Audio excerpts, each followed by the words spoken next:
Ang matandang lalaki ang namatay kaninang umaga matapos magkamaling paghaluin ang tatlong sangkap na ito sa lemon.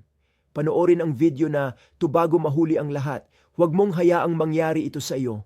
Alamin ang tungkol sa 3 pagkaing bawal kainin kasama ng lemon at ang tamang paraan para maiwasan ang isang nakamamatay na aksidente. Pero bago ko ibunyag ang sikreto, pakiusap, i-click muna ang like, subscribe at ang bell button para hindi kayo mahuli sa mga impormasyong pansaguhay. Mga ka-senior, ilang taon na po kayo at nanonood mula sa lugar? Mag-comment sa ibaba para mabati at maipagdasal natin ang kalusugan ng bawat isa. Isipin nyo ang nangyari kay Lolo Ben, 72 years old, na dating masigla pero muntik nang mapahamak dahil sa isang maling akala tungkol sa detox. Tuwing umaga, nakagawian niyang kumain ng inaimada na maraming keso at sinasabayan nito agad ng matapang na purong lemon water sa paniniwalang tutunawin ng lemon ang kaba at asukal sa kanyang kinain. Isang araw, sa gitna ng tawanan, bigla siyang namilipit sa matinding sakit ng tiyan, namutla at isinugod sa emergency room.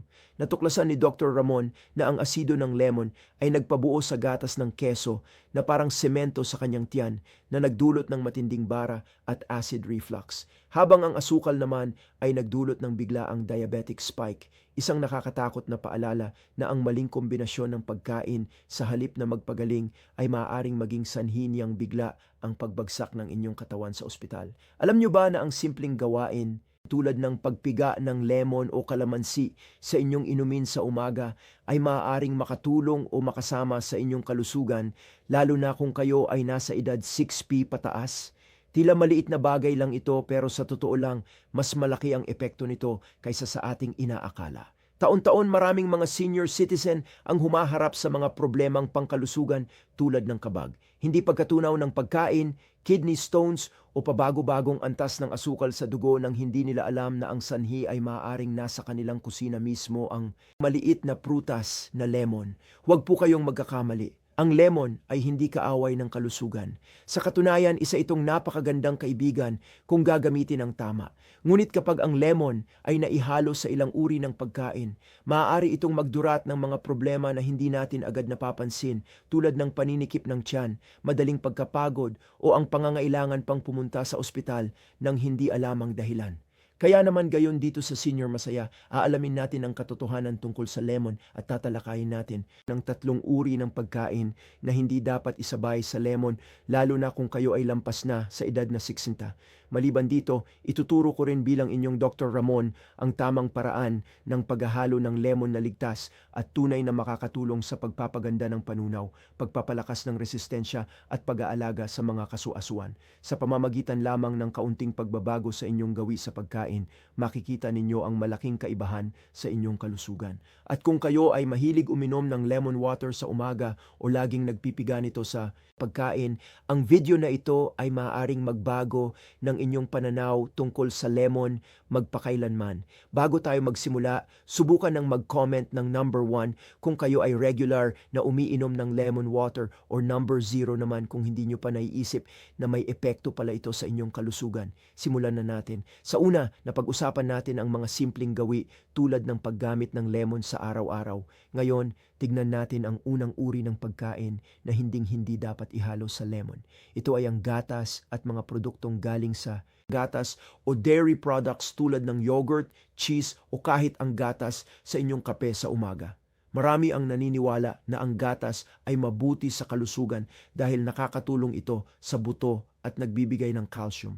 Ngunit ang hindi alam ng marami, kapag ang lemon ay naihalo sa gatas, lalo na sa mga may edad na, ang resulta ay maaaring magpabigat sa trabaho ng sistema ng panunaw at magdulot ng pananakit ng tiyan.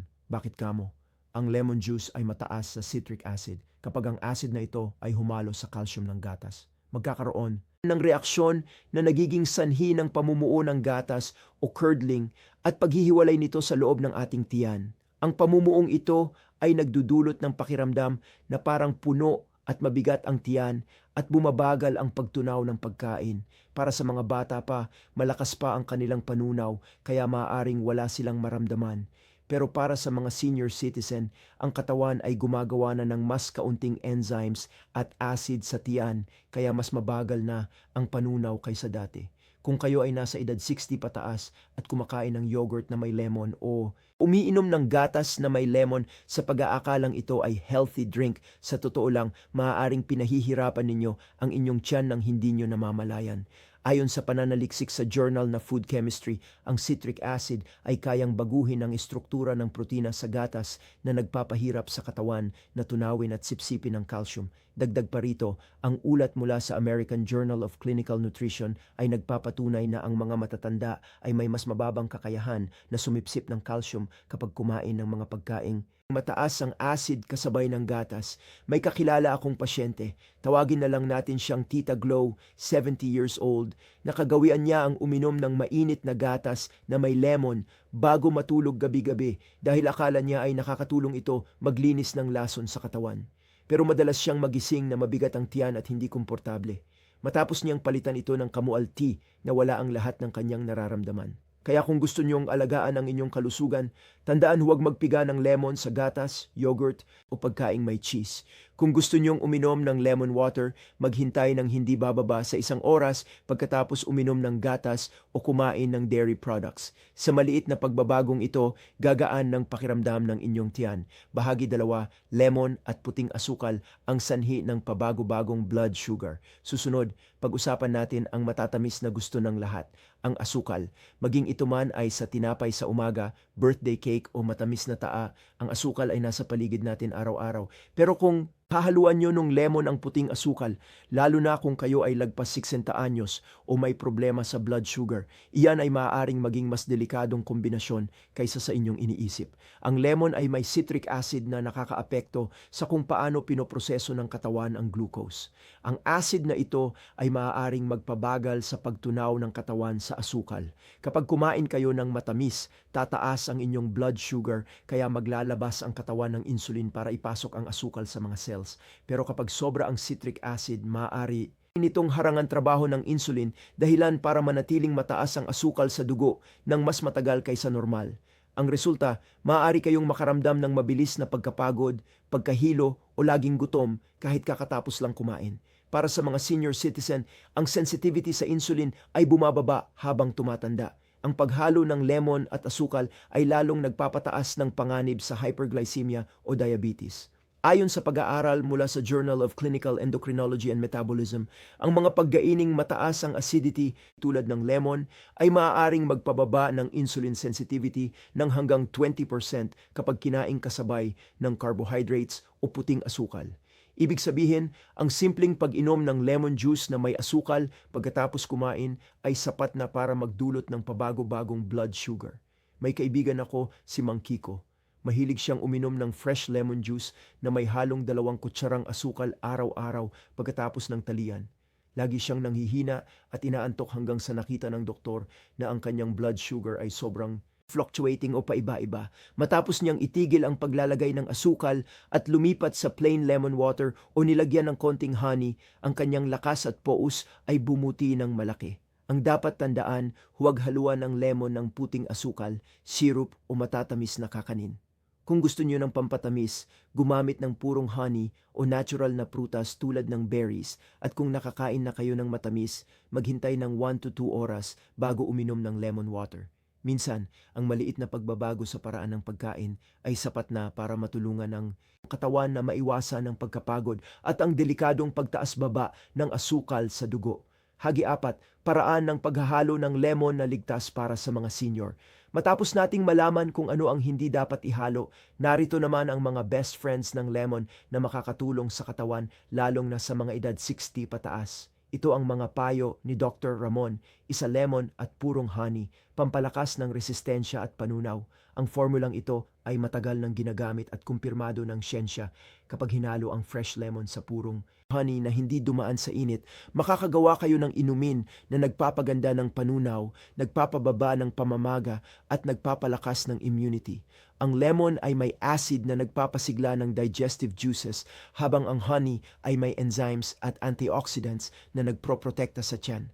Ayon sa Frontiers and Pharmacology 2018, ang polyphenols sa honey ay tumutulong sa immune system at lalo itong lumalakas kapag hinaluan ng vitamin C ng lemon.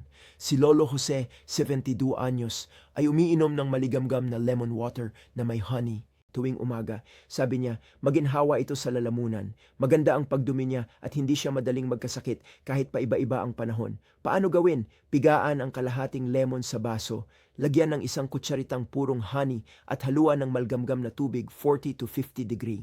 Inumin ito ng walang laman ng tiyan sa umaga. Ikalawa, lemon, luyang dilaw, turmeric at paminta. Pang-iwas sa pamamaga at para sa atay. Ang turmeric ay may curcumin na anti-inflammatory pero mahirap itong sipsipin ng katawan. Ang solusyon, haluan ito ng lemon at paminta.